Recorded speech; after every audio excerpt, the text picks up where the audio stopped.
అందరికీ నా నమస్కారం. ముందుగా మీ అందరికీ క్రీస్తు జయంతి పండుగ శుభాకాంక్షలను తెలియజేస్తున్నాను. నేను ఫాదర్ కళ్యాణ్ కుమార్, యేసు తిరుహృదయ ఆర్సిఎం దేవాలయం నుంచి నేను మాట్లాడుతూ ఉన్నాను. ఈ రాత్రి యేసు జన్మించిన ఆ పర్వదినాన్ని, ఆయన పుట్టినరోజు పండుగను మేము కొనియాడటానికి అర్ధరాత్రి విశేషంగా దేవాలయంలో సమావేశమై ప్రార్థనలు చేయడం జరుగుతుంది. ప్రపంచంలోనే పెద్ద ఎత్తున చేసేటటువంటి పండుగలలో క్రిస్మస్ పండుగ చాలా గొప్పది. జాతి, మతం, కులం, ప్రాంతం ఇలాంటి భేదభావం లేకుండా అందరూ కూడా సంతోషంగా జరుపుకునే పండుగ కూడా ఇదే. క్రిస్మస్ అంటే దేవుడు మనిషిగా ఈ లోకములో జన్మించినటువంటి సందర్భం.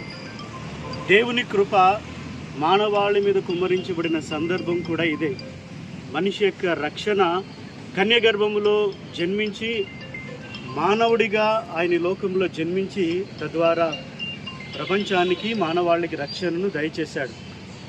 పాపాంధకారంలో ఉన్నటువంటి మానవుడిని, చీకటిని పారద్రోలి తన వెలుగుతో నింపుతూ ఉన్నాడు, తన ప్రేమతో నింపుతూ ఉన్నాడు. విశ్వసించిన వాళ్ళందరినీ రక్షించటానికి ఆయన విచ్చేసి ఉన్నాడు.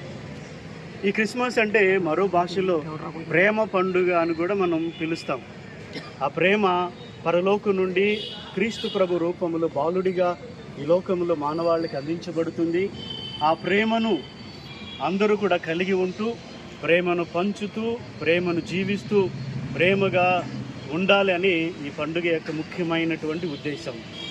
దీన్ని ఈరోజు మేమందరం కూడా కొనియాడుతూ సంతోషంగా జరుపుకుంటాం. ఈ సందర్భంలో మీ అందరికీ ఆ చిన్నారి బాలయేసు యొక్క దీవెనల ఆశీర్వాదాలు మీ మీద, మీ కుటుంబాల మీద కుమ్మరించబడాలని మనసారా కోరుకుంటూ క్రీస్తు జయంతి పండుగ శుభాకాంక్షలను అందజేస్తున్నాను.